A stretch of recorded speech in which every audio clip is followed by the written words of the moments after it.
आज कौन आया है, सुभान अल्लाह बोलें ना। आज कौन आया है आमिना के आंगन में, अरे नूर जगमगाया है, अरे जुड़े नूर जगमगाया है आमिना के आंगन, आमिना के आंगन में, आमिना के आंगन में, आमिना के आंगन में,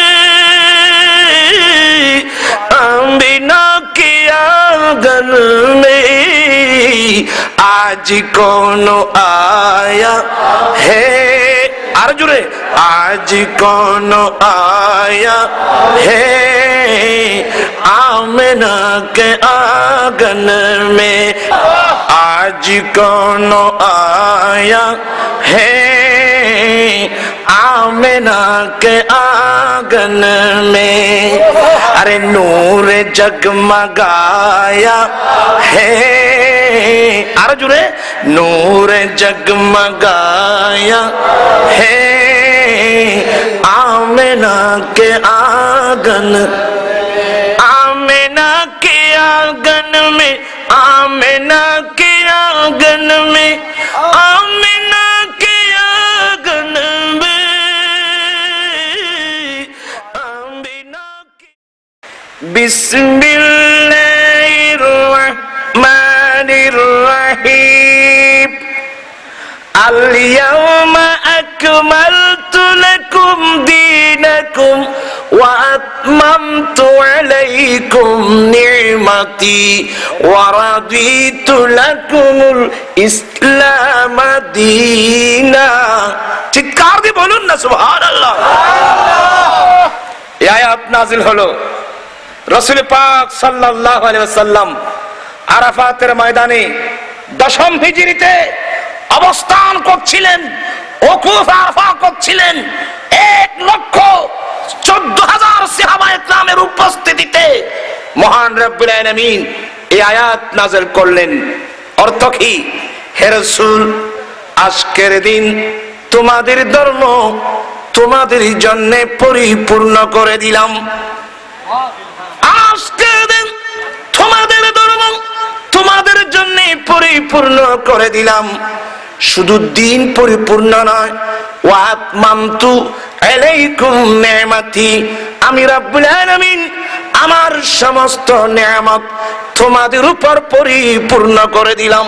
সুবহানাল্লাহ। দিন পরিপূর্ণ করে দিয়েছি, আমার সমস্ত নিয়ামত তোমাদের উপর পরিপূর্ণ করলাম। তোমাদের জন্য দিন হিসাবে ইসলামকে আমি পছন্দ করলাম। চিৎকার দিয়ে বলুন না সুবহানাল্লাহ। আপনার খুশি? দিন পরিপূর্ণ হয়েছে, আপনার খুশি? আমি একটা প্রশ্ন রাখি, আপনি খুশি হবেন না বেজার হবেন? এটা পরে বলবেন, আগে একটা হাদিস শুনেন। বিজ্ঞ উলামা ইকরামরা রয়েছে, ইহুদি এই আয়াতি কারিমা নাজিল হওয়ার পরে একজন ইহুদি হযরতে সাইয়েদনা ওমর ফারুক, সবাই বলুন রাদিয়াল্লাহু তাআলা আনহু, ফারুক আজমের কাছে গিয়ে বলছে, হে ওমর, আপনি কি ভালো করে শুনছেন? কে বলছে? কে বলছে? হ্যাঁ, একজন ইহুদি বলছে, জিজ্ঞাসা করছে, হে ওমর, সেদিন তোমাদের উপর, তোমাদের নবীর উপর যে একটা আয়াত নাজিল হয়েছে, এই ধরনের একটা আয়াত যদি আমাদের নবী মুসা আলাইহিস সালামের উপর নাজিল করত, সেদিন আমরা আনন্দ উল্লাস করতাম। কে বলছে? একটু চিৎকার দিয়ে বলুন, কে বলছে? একজন ইহুদি বলছে। আমার আশ্চর্য লাগলো, আমার রাসূল পাকের উপর কোন সময় কোন আয়াত নাজিল হচ্ছে আমরা জানি না, কিন্তু ইহুদিরা জানে। কি বলেন আপনারা? একজন ইহুদি বলছে, হুজুর, হে ওমর, সেদিন তোমাদের নবীর উপর যে একটা আয়াত নাজিল হয়েছে, এই ধরনের একটা আয়াত যদি আমাদের নবীর উপর নাযিল হতো, আমরা সেদিন আনন্দ করতাম। তোমরা করো নাই কেন? ফারুক আজম জিজ্ঞাসা করলেন, এ ইহুদি, সে আয়াত কোন আয়াত? ইহুদি বলে, আল ইয়াউমা আকমালতু লাকুম দীনাকুম ওয়া আতমামতু আলাইকুম নি'মাতি ওয়া রাদিতু লাকুমুল ইসলাম দীনা। আল্লাহ বলেন, আজকের দিন তোমাদের ধর্ম তোমাদের জন্য পরিপূর্ণ করে দিলাম। আমি রব্বুল আলামিনের সমস্ত নিয়ামত তোমাদের উপর পরিপূর্ণ করলাম। তোমাদের জন্য দিন হিসাবে ইসলামকে পছন্দ করলাম। এই আয়াত ফারুক আজম বলে, এ ইহুদি, যেদিন এই আয়াতে কারিমা নাযিল হয়েছে সেদিন আমরা মুসলমানের দুটো ঈদ ছিল। সুবহানাল্লাহ। সেদিন আমরা মুসলমানের কয়টা ঈদ ছিল? চিৎকার দিল, কয়টা ঈদ? আমি কি কাহিনী বলছি না হাদিস বলছি? তো মেশকাত করলেন, মাদ্রাসার ছাত্র মেশকাতটা করলেন, মিশকাতের মধ্যে রওয়ায়াত পাবেন। ফারুক আজম বলেন, যেদিন এই আয়াতে কারিমা নাযিল হয়েছে সেদিন আমরা মুসলমানের দুটো ঈদ ছিল। ইহুদি হতভম্ব হয়ে গেল, দুটো ঈদ ছিল? কি কি? ফারুক আজম বলে, এই ইহুদি, যেদিন এই আয়াতে কারিমা নাযিল হয়েছে সেদিন ছিল ইয়াউমুল জুমআ। সেদিন ছিল ইয়াউমুল জুমআ, জুমার দিন। আমরা মুসলমানের জন্য ঈদের দিন। এক নম্বর, সেদিন ছিল জুমার দিন। জুমার দিন মুসলমানের জন্য ঈদের দিন। দ্বিতীয় নম্বর, সেদিন ছিল ইয়াউমুল আরাফা, আরাফা দিবস। সারা বিশ্বের মুসলমান ওই জিলহজ মাসে আরাফাতের ময়দানে, জিলহজ মাসের 9 তারিখ যে ওকুফ আরফা করছিলেন, আরফাতের দিন অথবা আরাফা দিবস বিশ্বের মুসলমানের জন্য ঈদের দিন। আমি বলছি না, ফারুক আজম বলছেন। একটু চিৎকার দিয়ে বললে, কে বলছেন? আর কে বলছেন? জুমার দিন আমাদের জন্য, সবাই বলেন, জুমার দিন আমাদের জন্য, আরফা দিবস মুসলমানের জন্য। আর জুমার দিন মুসলমানের জন্য ঈদের দিন, আরফাতের দিন, আরফা দিবস মুসলমানের জন্য ঈদের দিন। এটা স্পষ্ট হাদিস কিনা বলেন? আচ্ছা, জুমার দিন ঈদের দিন কেন বলতে পারবেন কেউ? মাদ্রাসার ছাত্ররা তোমরা নোট করো, জুমার দিন ইয়ামুল জুমা কে নাম রাখলো? কেন নাম রাখলো? কোথায় রাখা হলো? কি কারণে রাখা হলো? আল্লামা ইমাম সুহাইলি তার বিখ্যাত কিতাব আর রাউদুল আনফ, মাদ্রাসার ছাত্ররা নোট করো, কি বললাম? আর রাউদুল আনফ, আর রাউদুল আনফ নামক কিতাবে ইমামে সুহাইলি জুমাকে জুমা কেন নাম রাখা হলো এই ঘটনা বর্ণনা দিচ্ছেন। আমার রাসূল পাক সাল্লাল্লাহু আলাইহি ওয়াসাল্লামের বড় দাদা, যার নাম কাব ইবনে লুয়াই, শুনছেন তো ভালো করে? সবাই ভালো করে শুনছেন? আমার নবীর দাদার দাদা, যার নাম কাব ইবনে লুয়াই, উনি একদিন তার বাড়িতে মাহফিল আয়োজন করলেন। কুরাইশ বংশের মানুষ সহ সবাইকে দাওয়াত দিলেন ওনার বাড়িতে। সবাই উপস্থিত, উনি দাঁড়িয়ে গেলেন, এই মক্কাবাসী, এই কুরাইশ বংশের মানুষ, আজকে আপনারা সবাইকে আমার বাড়িতে কেন আহ্বান করলাম জানেন? আজ আপনাদেরকে আমি কয়েকটা সংবাদ দেব। প্রথম নম্বর সংবাদ হলো যে আখিরি নবীর আগমনের কথা যুগে যুগে, কালে কালে আম্বিয়া ইকরাম প্রচার করে গেছেন, সংবাদ দিয়ে গেছেন। আমি কাব ইবনে লুয়াই আপনাদেরকে সংবাদ দিচ্ছি, ওই রাসূল অল্প সময়ের মধ্যে দুনিয়ার মধ্যে আসতেছে। সেই রাসূল অল্প দিনের মধ্যে আসতেছেন, এক নম্বর সংবাদ। দ্বিতীয় নম্বর, ওই নবী আমার বংশ দিয়ে আসবেন। দুই, তৃতীয় নম্বর, তোমরা যদি সেই নবীকে পাও নির্বিঘ্নে নির্দ্বিধায় সেই নবীর কলমা পড়ে উম্মত হয়ে যাবে। এই তিনটি কথা বলার জন্য আপনাদেরকে আমার বাড়ির মধ্যে একত্রিত করেছি। আর আমার নবীর আগমনের সংবাদ দেওয়ার জন্য আপনারা সবাই আমার বাড়িতে যখন একত্রিত হয়েছেন, আজকে আমি এই দিনের নাম রাখলাম ইয়াউমুল জুমআ। আল্লাহু আকবার, আল্লাহু আকবার। ও মদিনা তোমায় বলতে পারি না। আপনারা মনে হয় ভালো লাগতেছেন আপনাদের। আমি তো আগেই বলছি, আমি বেশিক্ষণ ধরে করব না। আলোচনা কিন্তু ধারাবাহিক চলবে, কঠিন কিন্তু কোরআন হাদিস।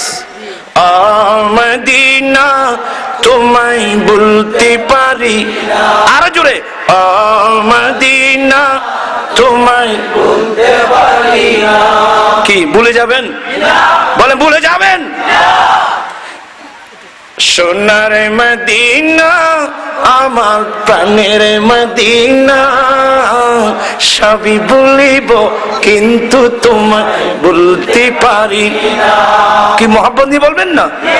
সোনার মদিনা আমার প্রাণের মদিনা, সবই বলিব কিন্তু তোমায় বলতে পারি না। সবই বলিব কিন্তু তোমায় বলতে পারি না। বলিনি ভুলবো না, বলতে পারি না। বলিনি ভুলবো না, বলতে পারি না। সবই বলিব কিন্তু তোমায় বলতে পারি না। আরেকটি মহব্বত নিয়ে পড়তে পারবেন না? আরেকটু, সোনার মদিনা আমার প্রাণের মদিনা, সবই বলিব কিন্তু তোমায় বলতে পারি না। সবই বলিব কিন্তু তোমায় বলতে পারি না। ইয়াসরম নামে তুমি ছিলে অলক্ষণের দেশ, বড়ই মারাত্মক যে ছিল তোমার পরিবেশ। ইয়াসরম নামে তুমি ছিলে অলক্ষণের দেশ, বড়ই মারাত্মক যে ছিল তোমার পরিবেশ। আরে নবীর ছোঁয়া পেয়ে তুমি সোনার মদিনা, নবীর ছোঁয়া পেয়ে তুমি সোনার মদিনা, সবই বলিব কিন্তু তোমায় বলতে পারি না। ওই বুড়া বুড়া মুরব্বীরা পড়তেছে, ছেলেরা কিন্তু পড়তেছে না। ইয়ং যারা, আপনার ইয়ং হলে আওয়াজ ইয়ং হতে হবে না?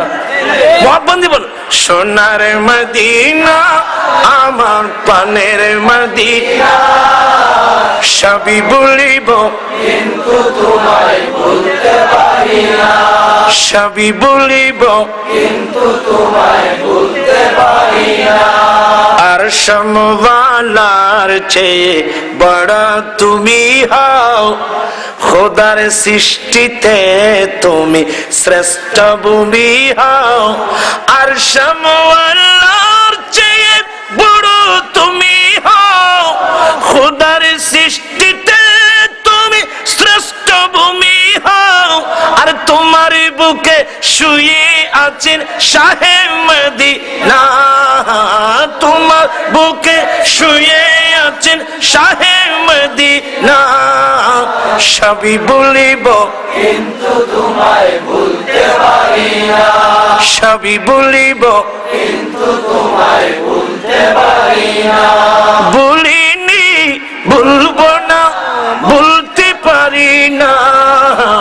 বলিনি বলবো না, বলতে পারি না।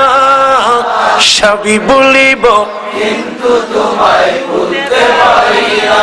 আল্লাহ সবাইকে নবীর দিওয়ানা বানিয়ে দিক, নবীর প্রেমিক বানিয়ে দিক। জোরে বলুন না আমিন। আপনারা খুশি না বেজার? কারা কারা খুশি হাত উঠাই দেখেন, কারা কারা খুশি? আল্লাহু আকবার, আল্লাহু আকবার।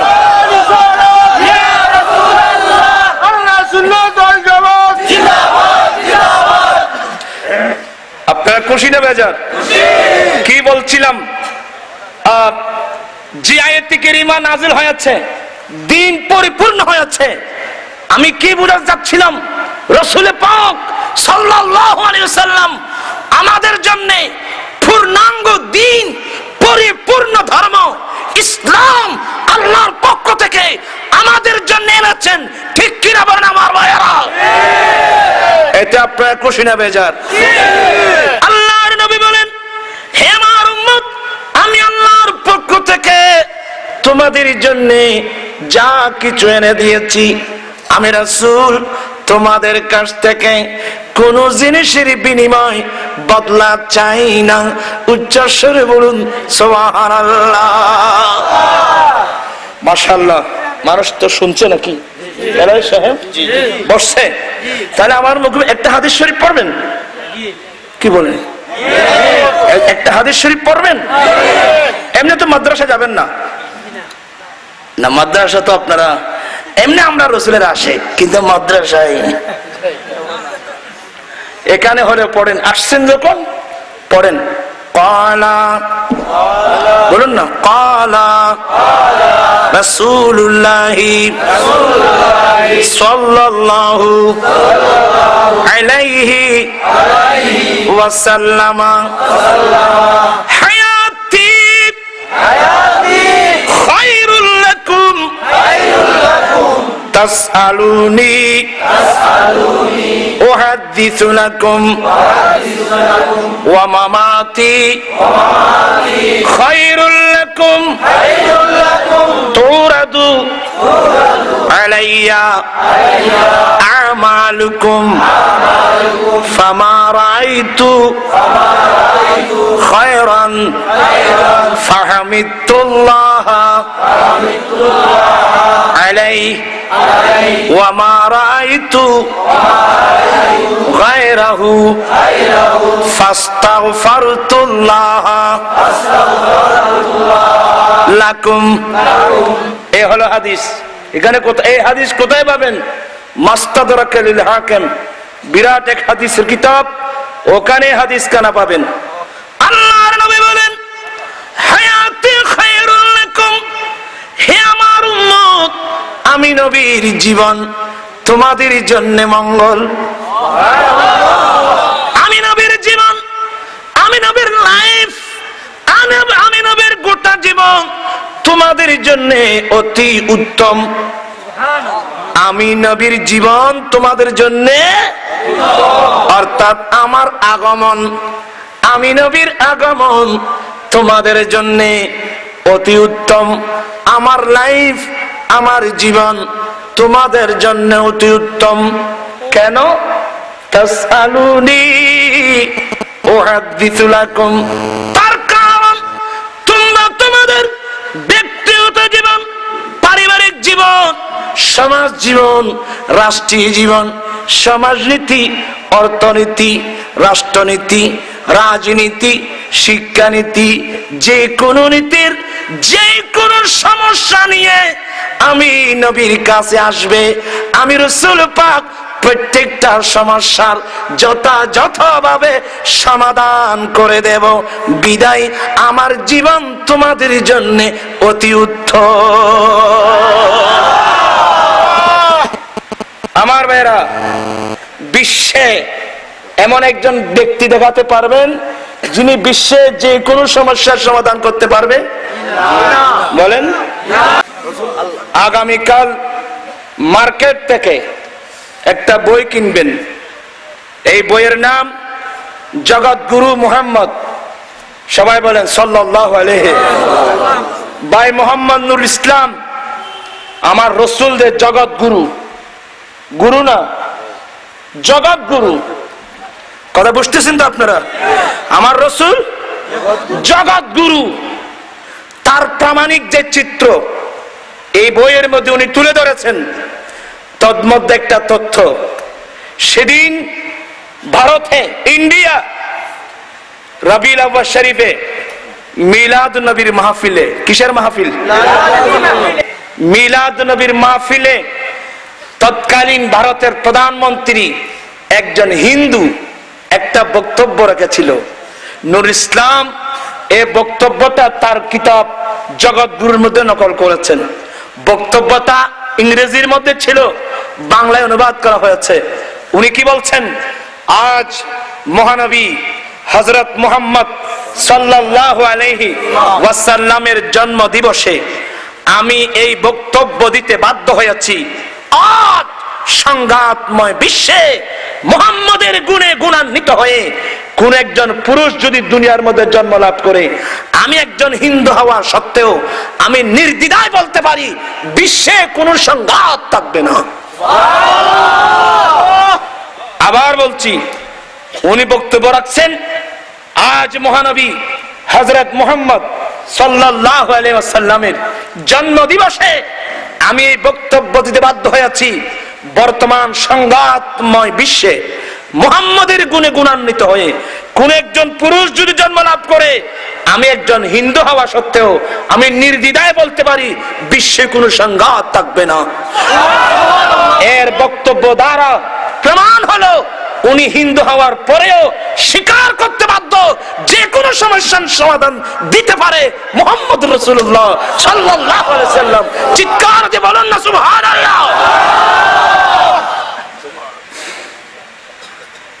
রাসূল পাক বলছেন, হায়াতি খায়রুল লাকুম, আমি রাসূল পাকের জীবন তোমাদের জন্য অতি উত্তম, অতি উত্তম।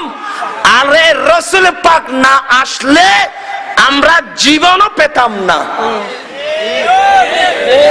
রাসূল পাক না আসলে আমরা তো জীবনও পেতাম না। আমি আপনাদেরকে এক কথা জানতে চাচ্ছি, আজকে আমাদের বাংলাদেশ থেকে আরম্ভ করে বিশ্বের মুসলমানের এই দুরবস্থা কেন? অবস্থা ভালো না দুরবস্থা? চিৎকার দিয়ে বলুন, ভালো অবস্থা না দুরবস্থা? কেন? এখানে প্রায় দেখছি স্কুলের ছাত্র, কলেজের ছাত্র, ইউনিভার্সিটির ছাত্র, আপনারা স্কুল কলেজে গিয়ে সমাজ বিজ্ঞান পড়ছেন, রাষ্ট্রবিজ্ঞান পড়তেছেন, ঠিক কিনা? কেউ পড়াচ্ছে, আমরা পড়ছি। বিজ্ঞান মানে কি উন্নতি না অবনতি? কি এগুলো কিছু বুঝে না মনে হয়। বিজ্ঞান মানে কি উন্নতি না অবনতি? তা আপনাদের সমাজ বিজ্ঞান রাষ্ট্রবিজ্ঞান পড়ছেন, সমাজ তো উন্নতির দিকে যাওয়া উচিত ছিল, কিন্তু অবনতির দিকে যাচ্ছে কেন? কি বলবেন আপনারা? আপনারা রাগ করতেছেন, আমি দেখতেছি আপনারা রাগ করতেছেন। এখন দেশ সমাজকে উন্নতির দিকে না অবনতির দিকে? তো বিজ্ঞান মানে কি অবনতি নাকি? তাহলে বোঝা গেল বিজ্ঞানের মধ্যে ভুল আছে, আপনাদের বিজ্ঞানের মধ্যে ভুল আছে। আমার ভাইরা, এক সময় তো পৃথিবীর উন্নতি হয়েছিল, এক সময় যারা ডাকাতি করত ওরা আল্লাহর ওলি হয়েছে, ঠিক কিনা বলেন? এক সময় যারা কি ছিল? ডাকাত ছিল, সন্ত্রাসী ছিল, ওরা আল্লাহর কি হয়েছে? নজর যখন পড়েছে, সে তো গিয়েছে অন্য উদ্দেশ্য নিয়ে, তকদির ভালো ছিল। রাসূল পাকের গোলামি যখন নসিব হয়েছে, তার এত বিরাট পরিবর্তন হলো।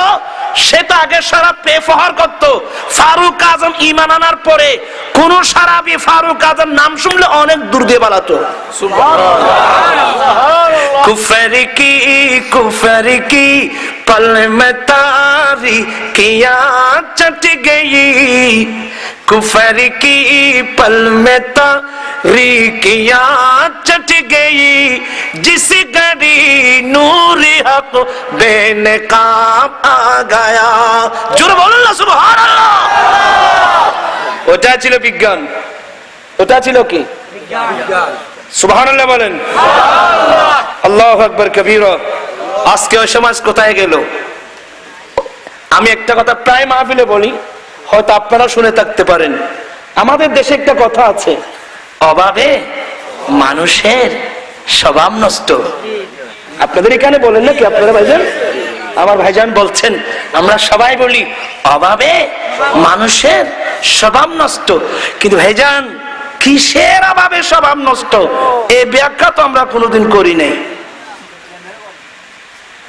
আমরা স্বাভাবিকভাবে বুঝতাম যার টাকার অভাব, যার পয়সার অভাব, টাকা পয়সার অভাবে মানুষের স্বভাব কি হয়, নষ্ট হয়। আসলে আমাদের এই ধারণাটা ভুল। বলেন, আমাদের এই ধারণাটা কি ভুল? কেন ভুল হুজুর? আচ্ছা বলেন, আমাদের দেশের কোন মন্ত্রী গরিব মিসকিনের টিনটুন চুরি করছেনি? কি বলেন? বিস্কিটের টিন চুরি করছেনি? তা আপনি বলেন, ওনার কি কোনো অভাব আছে? ওনার কাছে কোন টাকার অভাব আছে, পয়সার অভাব আছে, জায়গার অভাব আছে?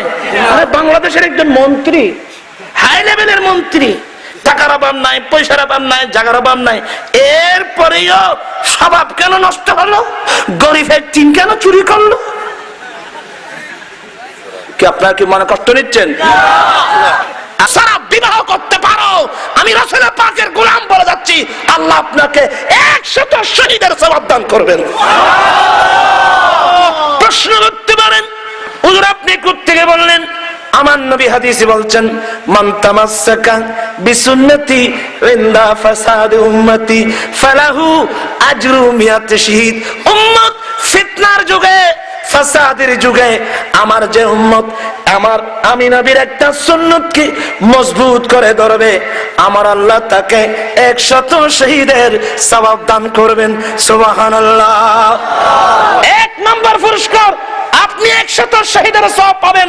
দ্বিতীয় নম্বর পুরস্কার, আপনি রাসূলের পাকের শরীয়তকে শ্রদ্ধা করে যৌতুক ছাড়া যদি বিবাহ করেন, স্বামী স্ত্রী মিলন করার পর আপনার বংশ দিয়ে আল্লাহ ওলি পাঠিয়ে কুতুব পাঠিয়ে নেককার ছেলে সন্তান পাঠিয়ে, আপনি যৌতুক ছাড়া যদি বিবাহ করেন, স্বামী স্ত্রী মিলন করার পর আপনার বংশ দিয়ে আল্লাহ ওলি পাঠিয়ে কুতুব পাঠিয়ে নেককার ছেলে সন্তান পাঠিয়ে আপনার বংশকে আল্লাহ দামি করবেন।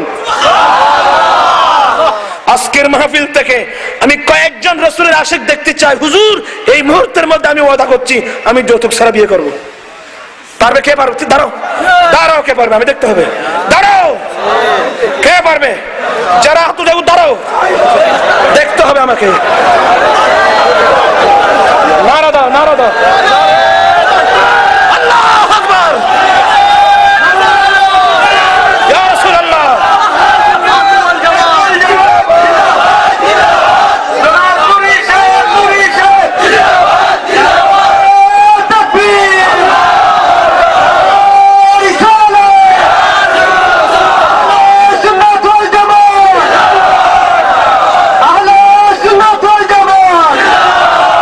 বসেন।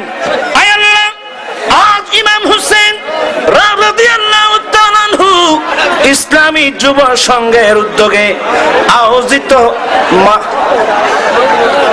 কি ব্যাপার, আপনারা হাসছেন কেন? জি বলেন। না, আমি বুঝতে পারছি আপনারা হাসছেন, এর বিরুদ্ধে কেন দাঁড়ালেন? আমি আপনাদেরকে জবাব দিচ্ছি, এ বৃদ্ধ দাঁড়ালেন, আপনারা দাঁড়িয়েছেন আমি যৌতুক ছাড়া বিবাহ করব, আর এ বৃদ্ধ দাঁড়িয়েছেন আমি যৌতুক ছাড়া বিবাহ দেব।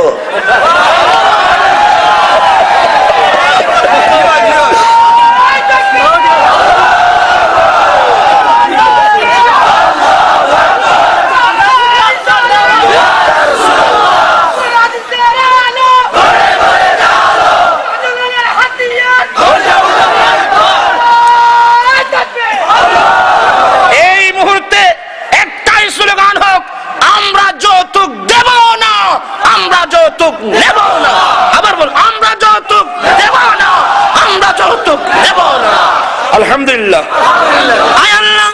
ইমাম হুসাইন রাদিয়াল্লাহু তাআলা আনহু ইসলামী যুব সংঘের উদ্যোগে আয়োজিত মাহফিলে আল্লাহ ইয়ং ছেলে সহ সবাই দাঁড়িয়ে ওয়াদা করছে, ওরা যৌতুক ছাড়া বিবাহ করবে, অন্য মুরব্বীরা দাঁড়িয়েছে, ওরা যৌতুক ছাড়া বিবাহ দেবে। রব্বুল আলামিন ইমামে আলী মাকাম হুসাইনে পাক হুসাইন রাদিয়াল্লাহু তাআলার রক্তের উসিলায় আল্লাহ ছেলেদের তওবাকে তুমি কবুল করে নাও। আয় আল্লাহ, তারা ওয়াদা মোতাবেক যেন যৌতুক ছাড়া শাদী করতে পারে, আল্লাহ তুমি তাদেরকে গায়বী খাজানা থেকে সাহায্য করো, আমিন। আপনারা কি খুশি? আপনাদেরকে শুভ সংবাদ দিচ্ছি, এই পদ্ধতিতে এই গোলামের গোলামি দ্বারা এ পর্যন্ত 2000-এর ঊর্ধ্বে ইয়ং ছেলেরা যৌতুক ছাড়া বিবাহ করেছে। আমি বলে যাচ্ছি, এই দেশের যারা চেয়ারম্যান আছেন, মেম্বার আছেন, সবারই দায়িত্ব, শুধু আমি এককভাবে আমার দায়িত্ব না, সর্দার মাতবার চেয়ারম্যান মেম্বার সবারই দায়িত্ব। আপনারাও যদি একটু সহযোগিতা করেন, ইনশাআল্লাহ অল্প দিনের মধ্যে এই দেশ যৌতুক থেকে মুক্তি লাভ করবে ইনশাআল্লাহ। গরিবের চেহারার মধ্যে হাসি আসবে ইনশাআল্লাহ। আপনারা কি রাজি আছেন? মাশাআল্লাহ, আজকের মাহফিল কবুল হয়েছে বাবা, আজকের মাহফিল কবুল হয়েছে।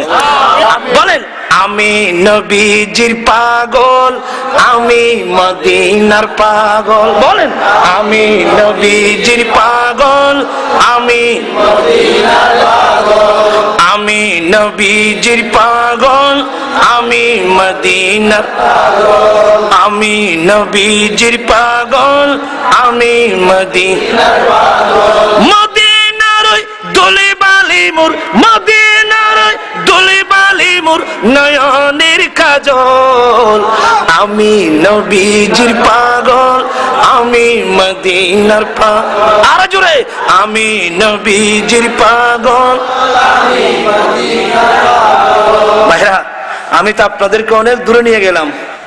আমি যেখান থেকে গিয়েছিলাম, আল্লাহর নবী বলেন, হে আমার উম্মত, আমি নবীর জীবন তোমাদের জন্য সব চাইতে উত্তম। যে কোনো সমস্যা নিয়ে আমি নবীর কাছে আসবে, আমি রাসূল যথাযথভাবে সমাধান করে দেব। তারপর রাসূল বলছেন, ওয়া মামাতি খায়রুল লাকুম, আমি নবীর হায়াত, আমি নবীর জীবন যেমনি ভাবে তোমাদের জন্য অতি উত্তম, তেমনি ভাবে আমি নবী ইন্তিকাল করে মদিনার রওজায়ে পাকে যাওয়া, এটাও তোমাদের জন্য উত্তম। আমি নবীর আগমন তোমাদের জন্য উত্তম, আমি নবীর ইন্তেকাল তোমাদের জন্য উত্তম। ইয়া রাসূলুল্লাহ, ইয়া হাবিবাল্লাহ, আপনার জীবন আমাদের জন্য উত্তম। মসলাটা আমাদের বুঝে আসছে, যে কোনো সমস্যায় পড়বো, সমাধান আপনার কাছ থেকে নেব। কিন্তু হুজুর, আপনার ইন্তেকাল, আপনি ইন্তেকাল করে মদিনার রওজায়ে পাকে যাবেন, এটা আমাদের জন্য কিভাবে উত্তম? আমার নবী বলেন, ও আমার সাহাবা তথা উম্মত শোনো, আমি রাসূল ইন্তিকাল করে মদিনার রওজায়ে পাকে যাব, কিন্তু উম্মত তোমরা যেখানে থাকো না কেন, তোমরা সিলেটের জমিনে থাকো, তোমরা বাংলাদেশের জমিনে থাকো, Dubai, Muscat, Qatar, Oman, London, France, German, Asia, Europe, America, Africa, পৃথিবীর যে প্রান্তে থাকো না কেন, আমার উম্মত শোনো, আমার উম্মত পৃথিবীর যে প্রান্তে থাকুক না কেন, তোমাদের আমলনামা আমি রাসূল পাকের সামনে দেওয়া হবে। উম্মত, ওয়া মামাতি খায়রুল লাকুম তুরাদু আলাইয়া আমালুকুম, আমি নবীর ইন্তেকাল তোমাদের জন্য উত্তম, কারণ উম্মত তোমরা যেখানে থাকো না কেন, তোমাদের আমলনামা আমি নবীর সামনে পেশ করা হবে। আমি রাসূল পাক রওজায়ে পাকে বসে বসে তোমাদের আমলনামা দেখতে থাকবো।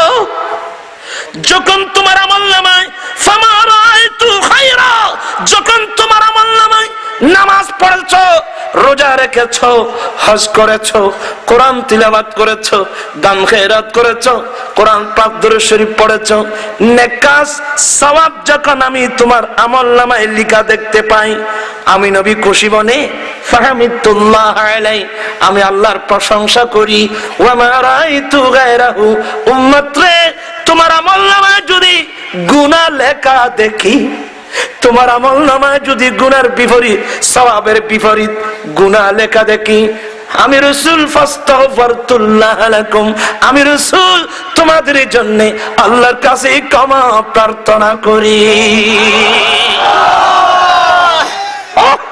রাসূল পাক এই দুনিয়ার মধ্যে আসেন, রাসূল পাক সারাদিন ঘুমান না, সারা রাত রাসূল পাক ঘুমান নাই। আমার নবী উম্মতের মায়ায় কাঁদতেন। উম্মুল মুমিনিন মা আয়েশা বর্ণনা দিচ্ছেন, কুল্লামা কানা লাইলাতুহা, পড়েন, কুল্লামা কানা লাইলাতুহা মির রাসূলিল্লাহ সাল্লাল্লাহু আলাইহি ওয়াসাল্লাম ইয়াখরুজু মিন আখিরিল লাইলি ইলা বাকিল গারকাত।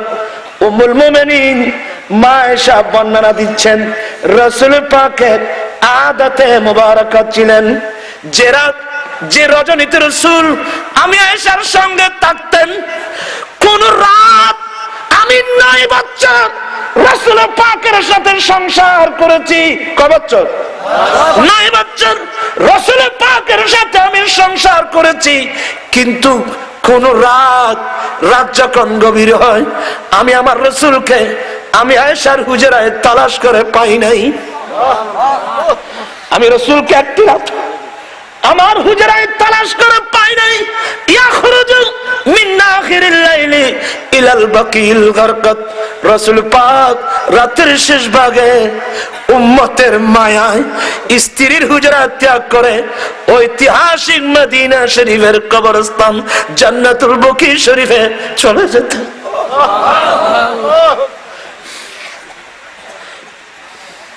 রাসূল পাক উম্মতের মায়ায় মদিনা শরীফের ঐতিহাসিক কবরস্থান মাকবারাতুল বাকি জান্নাতুল বকি চলে যেতেন। ওখানে গিয়ে কি করতেন? রাসূল পাক কি বলতেন জানেন? আল্লাহুম্মা গফির লি আহলি বাকিল গারকাত।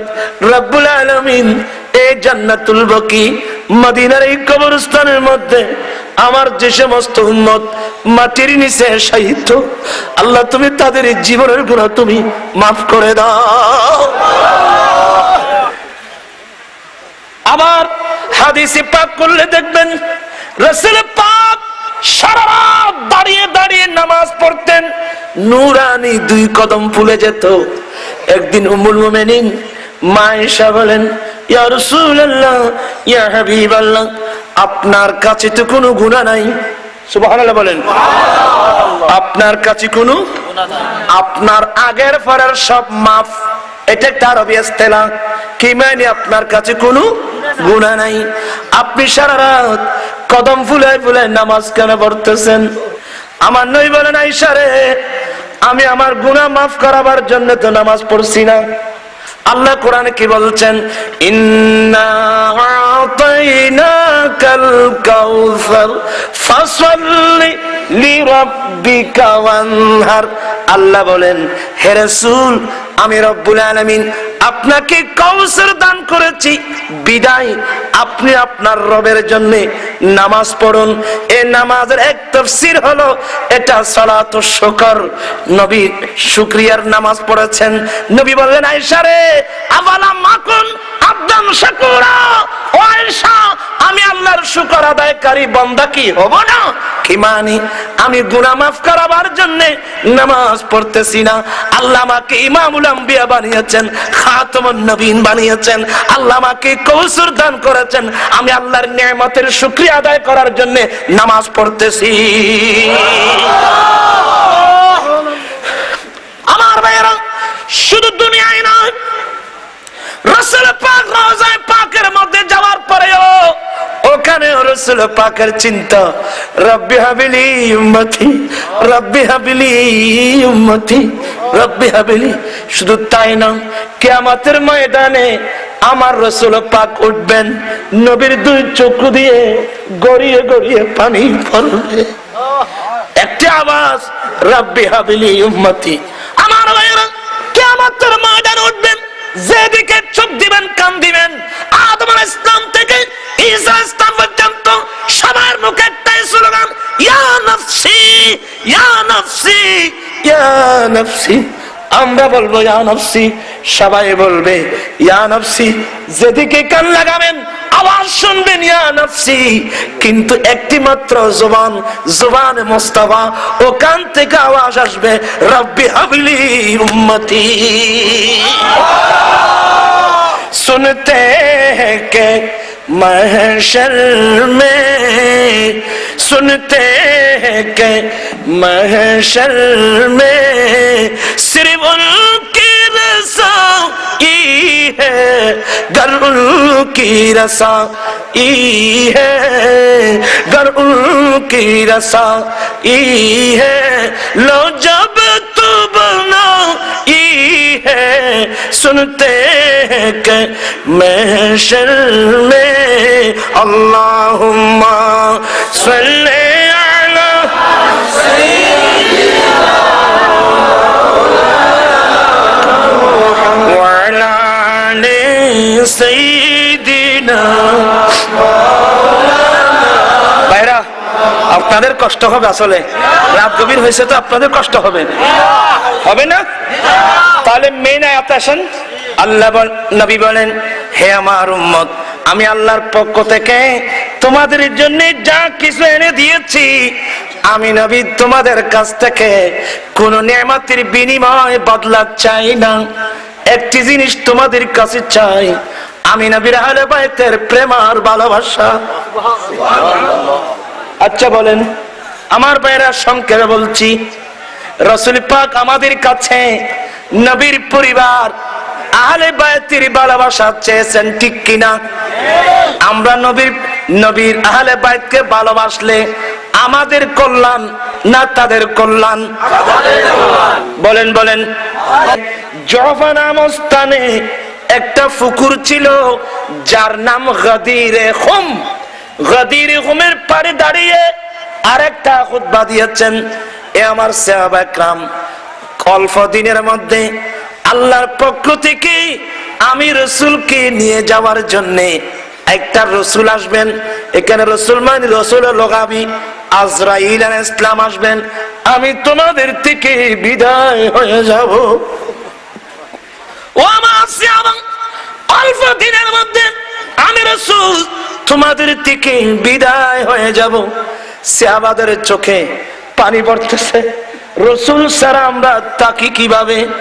আমার নবী বলেন, উম্মত রে শোনো শোনো, আমি তোমাদেরকে শূন্য হাতে রেখে যাচ্ছি না। ওয়ানা তারিকুম ফিকুমুস সাকালাইন, আমি নবী তোমাদের কাছে মহামূল্যবান দুটো সম্পদ রেখে যাচ্ছি।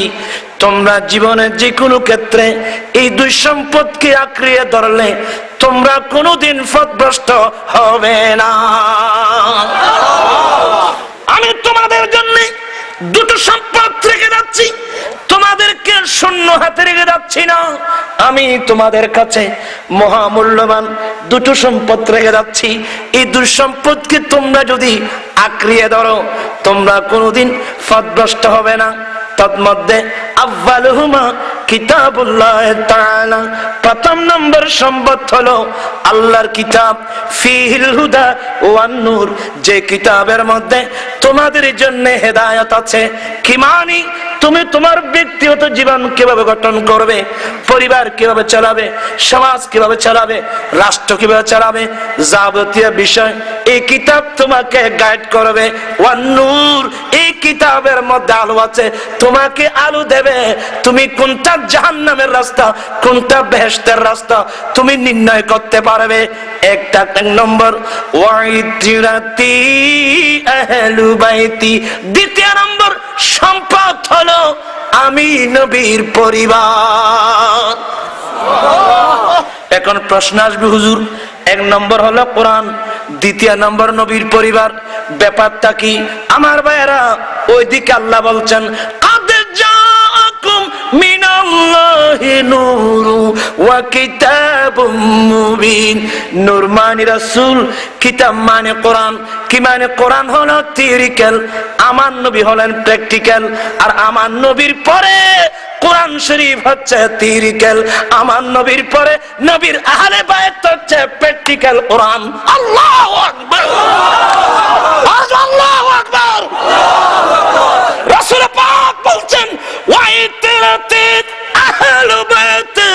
দ্বিতীয় নম্বর আমি নবীর আহলে বায়ত, আমি নবীর পরিবার ব্যাপার কি?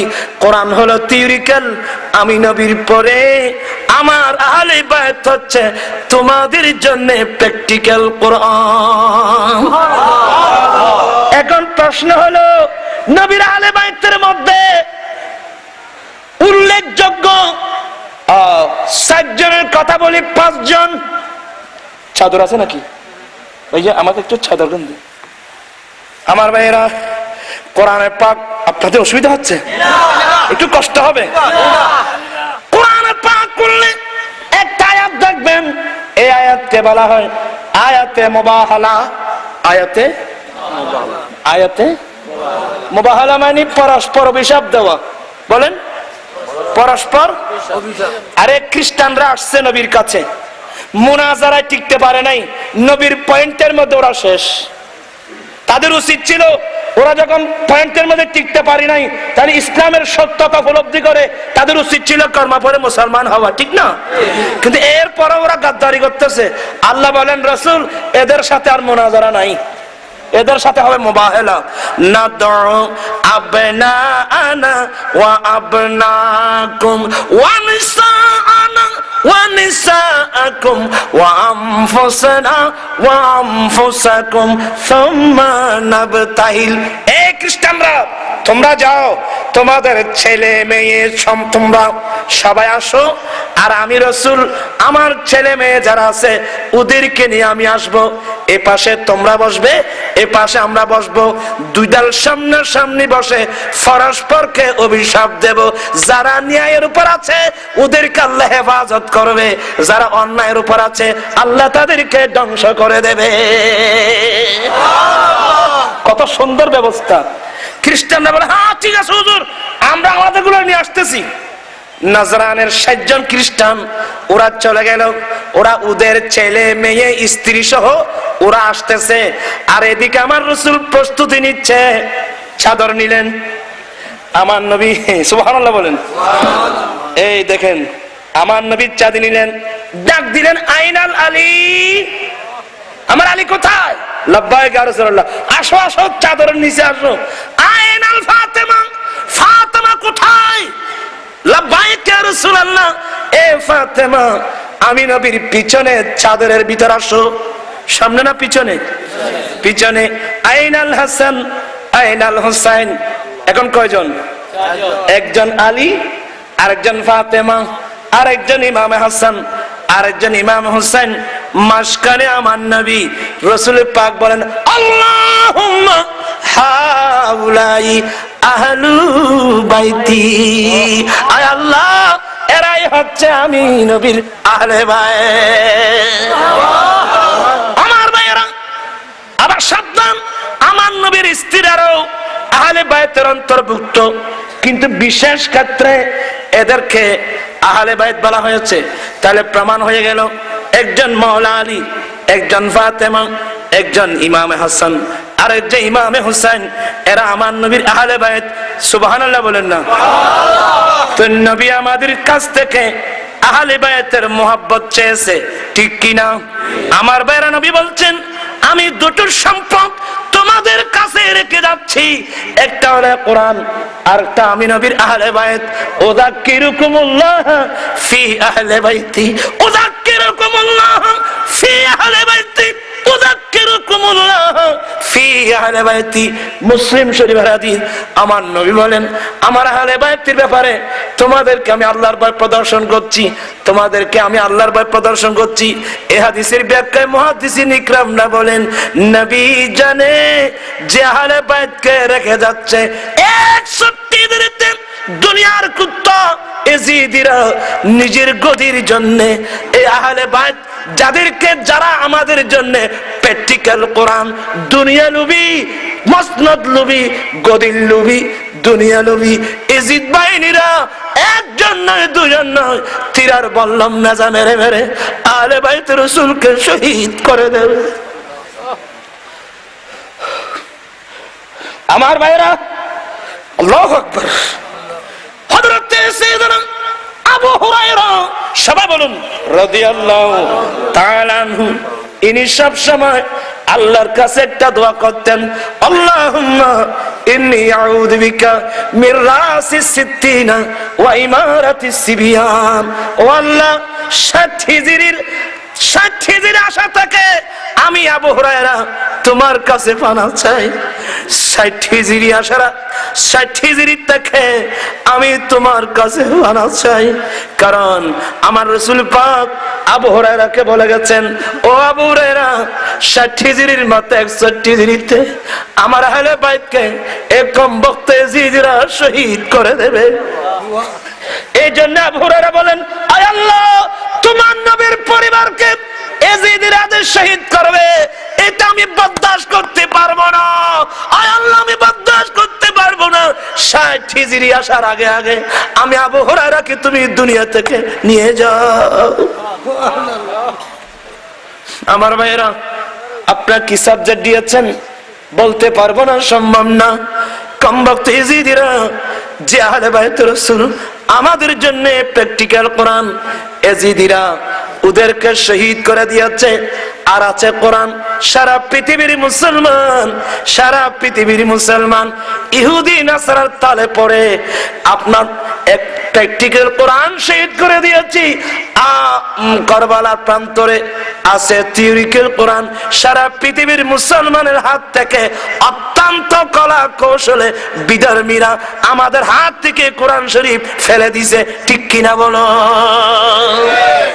এই জাতিকে আমি কি ওয়াজ করব, যে জাতির কাছে না প্র্যাকটিক্যাল গাইড আছে না থিওরিক্যাল গাইড আছে, সবাই মিসগাইড।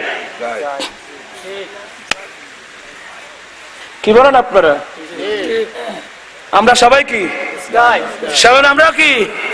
যার কারণে সুদ আছে কিনা, সুদ, ঘুষ, মদ, জেনা, বেবিচার, এতিমের হক ধ্বংস, ফরের হক ধ্বংস, এমনকি সংস্কৃতির নামে অপসংস্কৃতি, এমনকি ভ্যালেন্টাইন্স ডে নামক বিশ্ব ভালোবাসা দিবসের নামে বেবিচার দিবস পর্যন্ত দেশের মধ্যে পালিত হচ্ছে। ভাইজান, আমি কি ওয়াজ করবো বলেন? এই মুহূর্তের মধ্যে আমাদের গাইডবুক আছে তো, আমি আজকের মাহফিল থেকে অনুরোধ জানাবো, আহলে বাইতকে কিভাবে শহীদ করছে এই চিত্র যদি আমি তুলে ধরি, মানুষ হার্ট ফেল করবে, মানুষ হার্ট ফেল করবে। কিতাবে দেখতেছি ইমাম হুসাইনের ছেলে জাইনুল আবদিন, যিনি একমাত্র সন্তান বেঁচে ছিলেন, উনি ময়দানে কারবালা থেকে যাওয়ার পরে গোয়ানির গ্লাস পড়ে যায়। ব্যাপার কি? বলে, বাবারা, জাইনুল আবদিনের এই চোখে ময়দানে কারবালায় যে দৃশ্য আমি দেখেছি, তোমরা যদি দেখতে তোমাদের হাত থেকে পানির গ্লাস পড়ে যেত। আমি পারবো না এসব আর কান্নাকাটি চাই না, কন্দন চাই না, শিক্ষা চাই। আহলে বাইত রাসূল সেদিন এজিদকে যদি সমর্থন করত, নবীর আওলাদের ঘরের মধ্যে দৌলতের ভান্ডার হতো, ঠিক কিনা? আহলে বাইত রাসূল জান দিয়েছে, শহীদ হয়েছে, এরপরে এজিদকে ভোট দেয় নাই, এজিদকে সমর্থন করে নাই। নবীর বংশের ছোট ছোট বাচ্চারা পর্যন্ত শাহাদাত শহীদ হয়ে যাওয়াকে গ্রহণ করে নিয়েছেন, এজিদকে ভোট দেয় নাই। কিয়ামত পর্যন্ত মুসলমানদেরকে কি শিক্ষা দিয়ে গেছে? ও আমার নাজানের উম্মতরা, প্রয়োজনে তোমরা শাহাদাতকে মেনে নেবে, এজিদ না মানুষকে কোনোদিন তোমরা ভোট দিও না।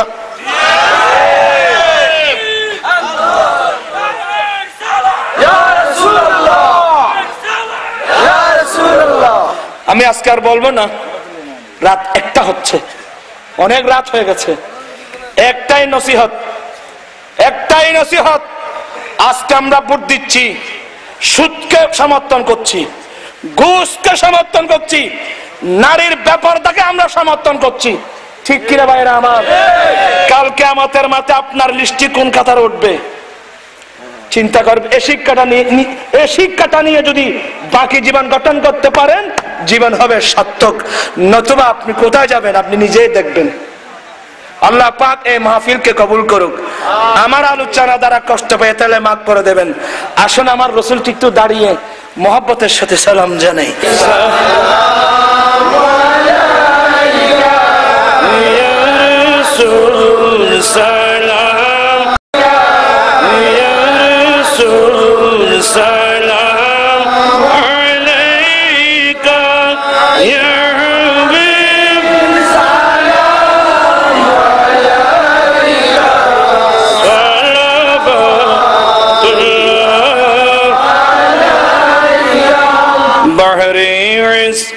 या में सफीना हो गया मुश्किल है जीना पार हो नेको करीना एक नजर शाहे मदीना नबी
सलाम आमीन।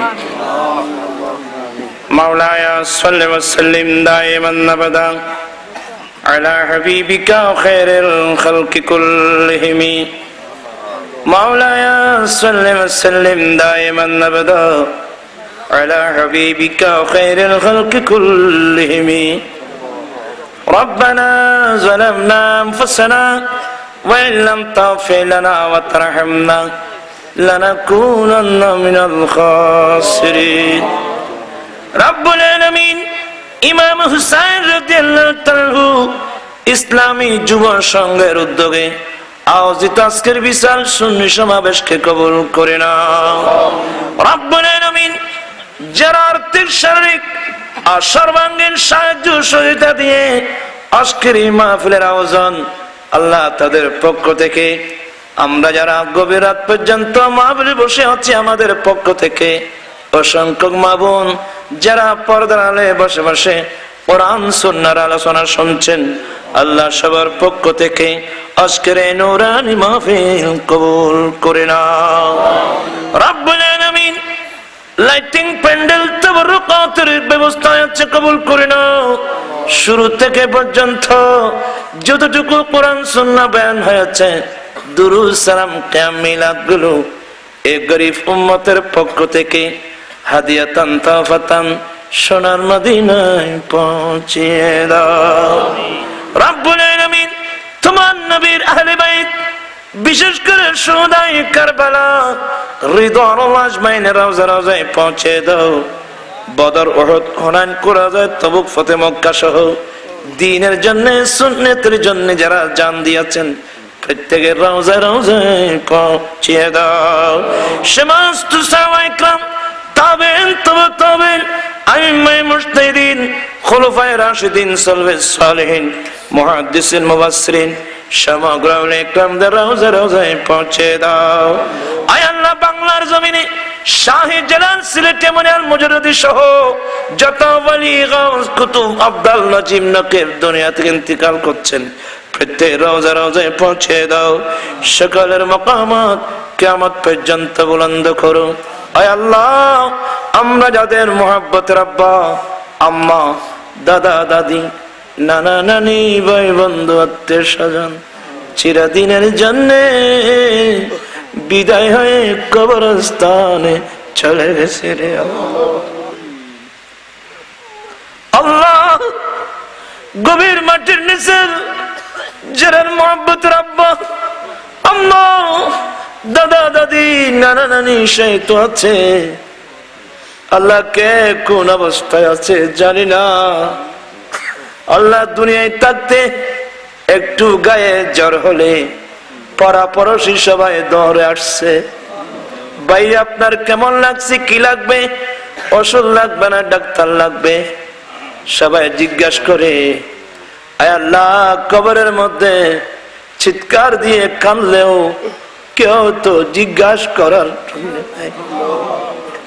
মাহবুব। গভীর রাত্রে আল্লাহ হাত উঠায় ফরিয়াদ করছি, মাহবুব আমাদের আব্বা আম্মা ভাই বন্ধু যারা কবরস্থানে যাচ্ছে, রে আল্লাহ আজকের মাহফিলের সওয়াব প্রতির কবর কবরে পৌঁছিয়ে দাও, সকলের কবরকে বেহেশতের বাগান বানিয়ে দাও। আয় আল্লাহ অনেক অপরাধ করেছি, কবিরা সগীরা, জেনে না জেনে, ইচ্ছে অনিচ্ছে গুনার সমুদ্রে ডুবে আছি। মাহবুব জানি না কার কাছে কোন সময় মালিকুল মউত এসে যায়, কোন সময় মালিকুল মউত এসে যায়। আল্লাহ আমরা আমাদের সাগরাত কেমন হবে আল্লাহ ভয় লাগে রে আল্লাহ। তোমার মাহবুব নবীর আহলে বাইত শুহাদায়ে কারবালার উসিলায় আল্লাহ আমাদের সাগরাত তুমি সহজ করে দাও। আল্লাহ দুনিয়াতে যাওয়ার সময় তোমার নবীর নূরানি চেহারা দেখাইও, নবীর নূরানি চেহারা দেখলে মতের কষ্ট অনুভব হবে না। আল্লাহ আমাদেরকে আল্লাহ কুয়াশার মধ্যে ইয়া রাসূলুল্লাহ ইয়া নবী আল্লাহ চিৎকার করতেছে, আল্লাহ কোনদিন তো দেখলাম না, আল্লাহ কোনদিন তো দেখলাম না। আল্লাহ তুমি চাইলে আল্লাহ দেখলাম না তো দেখলাম না, দেখবার ক্ষমতাও নাই অপরাধী আমরা, আল্লাহ দেখাবার ক্ষমতা তো তোমার কাছে আছে। আল্লাহ মতের বিছানায় নবীজিকে দেখাইও, নবী নূরানি চেহারা দেখে কলমা পড়ে ঈমানের সাথে যাওয়ার ব্যবস্থা করে দাও। আয় আল্লাহ, আয় আল্লাহ অনেক প্রবাসী ভাইয়েরা মাহফিলের জন্য টাকা পাঠিয়েছেন, আল্লাহ তাদের দান কবুল করে নাও। আয় আল্লাহ অনেক ভাই বিদেশে যেতে চাচ্ছে, লন্ডন আমেরিকা যেতে চাচ্ছে, যাওয়ার ব্যবস্থা করে দাও। আল্লাহ আমাদের মধ্যে যারা রোগাক্রান্ত সেবা দান করো, কর্জদার থাকলে মুক্ত করে দাও, বেকার থাকলে কাজের সন্ধান দাও, লাউলাদি থাকলে নিকার আওলাদ দান করো, চাকরিজীবী থাকলে প্রমোশন দাও, ব্যবসায়ী থাকলে উন্নতি দাও, ছাত্র ছাত্রী থাকলে জ্ঞান দাও, ফরকার্থী থাকলে কামিয়াব করো। আল্লাহ যারা টাকা পয়সায় কষ্ট পাচ্ছে সবাইকে তুমি বেলায় সব দৌলত দান করো। আমার কাছে যারা দোয়া চেয়েছে আল্লাহ নাম বলতে হবে না, তুমি জানো, আল্লাহ বাদের পক্ষ থেকে দোয়া দরাস্ত কবুল আর মঞ্জুর করো। আল্লাহ আখিরে ফরিয়াদ মদিনা না দেখায় মতের বিছানায় নিও, ইচ্ছে জাগে আমাদের যেতে মদিনায়, ইচ্ছে জাগে চুমুকেতে সোনালি পর্দা, ইচ্ছে জাগে আমাদের যেতে মদিনায়, ইচ্ছে জাগে চুমুকেতে সোনালি। সারা বছর অনেকে জিয়ারত করে, জিলহজ মাসে হাজিরা হজ পালন করে, তাদের সঙ্গী হতে আমারই মন চায়, তাদের সঙ্গী হতে আমারই মন চায়। ইচ্ছে জাগে চুমুকেতে শোনা আমিন আমিন ওয়াজাল আখিরা কালামান ইনদাল মাউতি শাহাদাতাল্লাহ ইলাহা ইল্লাল্লাহু মুহাম্মাদুর রাসূলুল্লাহ